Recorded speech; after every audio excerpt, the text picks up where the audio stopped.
আজকে এত একটা ব্যস্ততম দিন গেছে কি আর বলবো। আজকে 18 পিস মাছ ধইরাই আমার ভাজতে হয়েছে, সাথে আমার ননদ জামাই এসেছে সেজন্য তাকে একটার মধ্যে রান্নাবান্না করে খাওয়াই দিতে হয়েছে। আর আমার শাশুড়ি যেহেতু অসুস্থ সেই জন্য আমার জাল আজকে শাশুড়ির সাথে সারাদিন হসপিটালে থাকবে, তাই তার বাচ্চাকেও আমার খাওয়াই দিতে হয়েছে, আমার নিজের বাচ্চাকেও খাওয়াই দিতে হয়েছে। করার নাই, সবাই মিলেমিশে কেমন একটা ব্যস্ততাময় দিনই আপনাদের সাথে শেয়ার করব। হ্যালো, আসসালামু আলাইকুম, সবাই কেমন আছেন? আশা করি সবাই অনেক বেশি ভালো আছেন। সকালবেলা উঠাই আগে মাছ টাছ এগুলো ভিজায় নিয়েছি, ভিজায় নিতে হয়েছে কারণ এগুলো ছুটতে তো সময় লাগবো। আর আজকে পাঙ্গাস মাছ, তারপর ইচা মাছ রান্না করবো লাউ দিয়া, আর ফার্মের মুরগি রান্না করব। আর এদিকে হচ্ছে সকালে নাস্তা রুটি দিয়ে খাওয়ার জন্য ডাল আলু ভাজি করতেছি। এই ডাল আলু ভাজিটা প্রায় আমি বেশিরভাগ করি, আমার কাছে অনেক বেশি মজা লাগে। আর এদিকে ডাল যেহেতু প্রায় হয়ে গেছে, ডালের মধ্যে জলপাই দিলাম। এইবারকার সিজনের প্রথম জলপাই আজকে আমাদের বাড়িতে আনা হয়েছে, তাই জলপাই দিয়ে ডাল রান্না করতেছিলাম। জলপাইটা একটু কষ্টি কষ্টি ছিল। আর এখানে চাও বসাই দিছি। আজকে এত বেশি তাড়াহুড়ো হয়ে গেছে 10:30টার মধ্যে খাইতে এসে পড়ছে। আর আমার ননদেরা যেহেতু ঢাকা শহর, ওনারা সকাল সকাল উঠা পড়ে, ওনার হাজব্যান্ড অফিসে যায়, এই কারণে কিন্তু সকালেই নাস্তা করে ফেলে। এই জন্য ননদ জামাইয়ের জন্য তাড়াতাড়ি নাস্তা রেডি করতেছিলাম।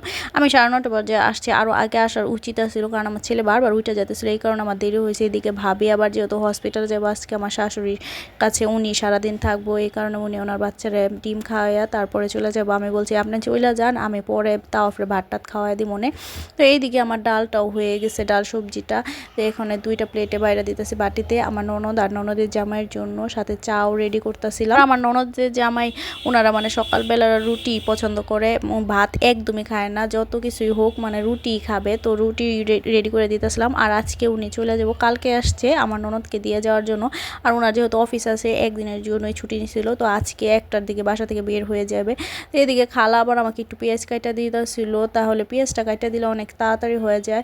আর এখন আমি আবার তাওয়াফরে ভাত খাই দিতেছিলাম। ওর আম্মু তো এখন চলে গেছে আমার জালে। আর ওরা 2 ভাই বোনে ডাল দিয়ে ভাত খায়, তো ওদের ভাত খাইতে তেমন একটা কষ্টও লাগে না।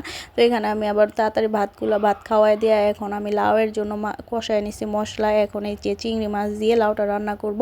আর আমার ননদ জামাই এরকম একটা মানুষ, সে না খায় কোনো মাছ, ইলিশ মাছও খায় না, কোনো মাছই খায় না, সে চিংড়ি মাছটাই পছন্দ করে। তো এই গুড়ি চিংড়িটাই পাইছিল আমার ভাসুরে হঠাৎ করে, তো এই গুড়ি চিংড়ি দিয়া এখন লাউ দিয়ে রান্না করব। আমি বলছিলাম ভুনা করে দিতে, তো উনি বলতেছিল লাউ যেহেতু আনছে তো লাউ দিয়ে রান্না করেন ভাবি, এভাবে খেতে ভালো লাগবে। আর ওনার জন্য মুরগিও রান্না করতেছিলাম। ওনারা সব সময় মানে মুরগি পছন্দ করে। আমার ননদ জামাইরা কোনো ধরনের মাছ খায় না। আমার ননদ জামাই এরকম একটা মানুষ, সে কোনো ধরনের মাছ খায় না। কালকে ভাবি ওই যে মিডিয়াম সাইজের যে ছোটো ইলিশগুলো, এগুলো একটা আনাম ভাইজা দিচ্ছে, ওইটাও খাইতে পারছে না। বলতেছে না ভাবি আমি এত কাটা টাটা খাবো না। ভাই জামাইরে সম্মান করেও যদি একটা কিছু দিতে হয়, আমাদের জামাই খাই না। আরে শুধু একটু মুরগি দিবেন, সে তাতেই খুশি হয়ে যাবো। তো আজকে আবার আমি ফার্মের মুরগিটা একটু হাতে মাইখা বানাইতেছিলাম, হাতে মাইখা রান্না করতেছিলাম, কারণ আজকে আমার অনেক বেশি দেরি হয়ে যাইতেছিল।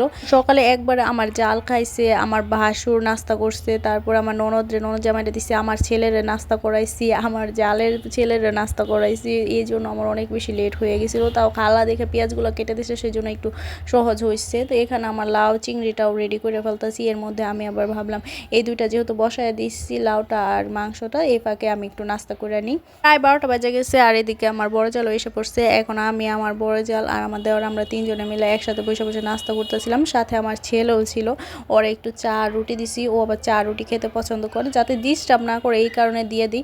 তো এখানে আমরা 3 জনে বসে নাস্তা করতেছিলাম। আমার শাশুড়ি এখন হসপিটালে, তো ওনার কাছে একজন মানুষ থাকতে হয়। আমার জামাই তো রাত্রে থাকে, আর আমার জামাই যদি বাসায় থাকতো তাহলে আমার বেশি একটা মানে ঝামেলা হতো না, রান্নার দিন বেশিরভাগ উনিই রাখতো। তারপর আমার জামাই হসপিটাল থেকে আসছে প্রায় 12:30টার দিকে।